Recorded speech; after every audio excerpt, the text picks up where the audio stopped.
Hey everyone, and welcome to this explainer. I am absolutely thrilled to have you here today because we're taking a journey right to the very center of your body. We are going to explore the heart. Think about this for just a second. It beats roughly 100,000 times a day without you even having to think about it. But listen, we are just going to look at it as some static organ from a dusty biology textbook. We're looking at it as the ultimate high-performance engine of life. And more importantly, we're going to look at exactly how you treat that engine every single day. It's really easy to think of heart health as some distant, high-level scientific concept, or maybe something entirely dictated by your genetics. But I want to shift the focus right back to you. Ask yourself right now, are your incredibly mundane, everyday choices quietly breaking your internal engine? We so often don't realize the sheer power we hold over our own physiology just through our daily routines. Okay, let's dive into this. Section 1, Anatomy of an Engine. Before we talk maintenance, we really need to understand the machine itself. Let's look at the macro-level science of what the medical field actually studies. The whole medical specialty dedicated to this incredible pump is called cardiology. The word comes from the ancient Greek cardia for heart and logia for study. It's a massive complex branch of internal medicine dealing with basically every possible disorder of the cardiovascular system. But what exactly are these specialists looking at?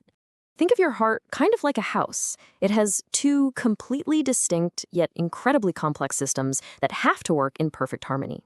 First up, you have the mechanical system. This is the plumbing. It's responsible for the fluidic movement of blood and the actual physical pump functionality.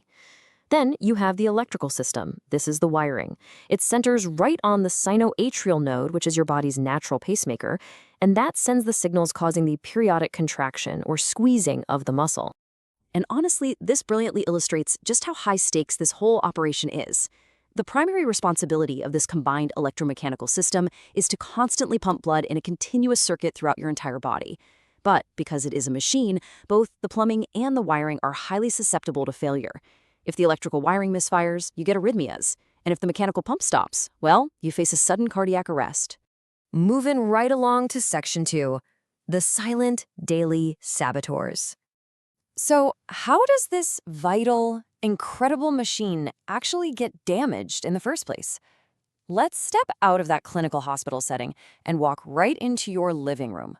Because the biggest, most dangerous threats to our internal engine almost always start right at home, just hiding in plain sight. Medical experts have identified exactly 8 hidden, seemingly harmless daily habits that are quietly and relentlessly damaging your heart over time. Here is the list of those 8 silent saboteurs. Eating excess salt, prolonged sitting, using your phone right before sleep, simply keeping junk food in the house, social isolation, ignoring your health numbers like your cholesterol, believing your health is too bad to change, and finally, ignoring early warning signs. Look at how incredibly mundane these are. We just learned about the wildly complex electrical and mechanical systems of the heart, and yet literally having a bag of sugary snacks in your pantry is actively working to sabotage that precise machinery. Crazy, right? Let's look closer at a few of these. Take your smartphone, for example. Scrolling through your phone right before you close your eyes actually reduces your sleep quality and stops your nighttime relaxation. Because of this, it literally prevents your blood pressure from naturally dropping the way it's supposed to during sleep. And over time, that sustained pressure takes a super heavy toll on your cardiovascular plumbing. Or consider your social life. We almost always think of cardiovascular health as purely physical stuff, diet and exercise. But neglecting your social relationships causes immense, measurable harm. Isolation and loneliness spike your levels of stress and anxiety, which directly strains the heart. Our internal engine is deeply, deeply connected to our external social world.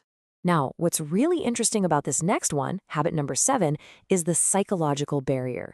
It's that defeatist mindset where you believe your health is already too bad and that the damage is just permanently done.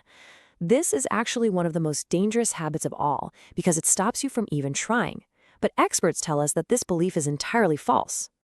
In fact, the medical consensus is incredibly reassuring here. As experts point out, small, gradual changes absolutely improve heart health, even with just the simplest shifts in your daily habits. You really don't need to overhaul your entire life overnight. You just need to stop the sabotage and start doing a little bit of maintenance to rescue that damaged engine. Which brings us to Section 3, recognizing the warning signs. Part of that routine maintenance means listening when the engine cries out for help. Remember habit number 8? It was ignoring the warning signs. Look, if your car's check engine light comes on, you don't just put a piece of tape over it, right? Well, your body has a check engine light too. Chest pain, shortness of breath, and unexplained fatigue are critical signs of trouble. You absolutely must never, ever ignore these. Delaying treatment when your engine misfires is exactly what leads to catastrophic events like a massive heart attack or a stroke. Time is literally of the essence. All right, section 4, the prescription for movement. So we know the saboteurs and we know the warning signs. Let's pivot enthusiastically to the positive here. We're talking about the ultimate, scientifically backed antidote to nearly all of these cardiovascular threats. And the best part? It's entirely within your control. So the crucial point is this magic number right here, 150. According to the guidelines, 150 is the absolute minimum number of minutes of heart-pumping, moderate-intensity physical activity you need per week to keep your engine running smoothly.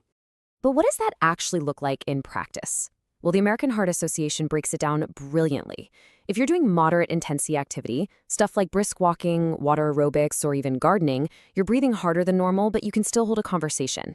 Now, if you push your engine further into vigorous intensity, like running, uphill hiking, or swimming laps, you're going to be sweating, and you definitely won't be able to talk much without getting completely out of breath.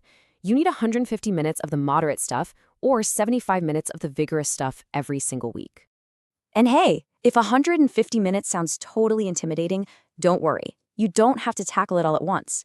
Any amount of movement is infinitely better than zero. Breaking it up into tiny, manageable chunks is perfectly fine. Taking a brisk walk for just 5 or 10 minutes a few times a day rapidly adds up to hit that weekly goal. Let's move to your action plan and see how this builds into something foolproof. Step 1, simply sit less. Just standing up more often helps out tremendously. Step 2, start by simply walking. It's free, it's incredibly easy, and you can do it pretty much anywhere. Step 3, once you have that habit locked in, gradually increase your time and intensity. It really is that simple to get off the couch and start maintaining your heart's mechanical pump. And you truly, truly need to take this action plan seriously. Because the alternative, it's pretty bleak. Science has directly linked being inactive and sitting too much with a significantly higher risk of heart disease, type 2 diabetes, and early death.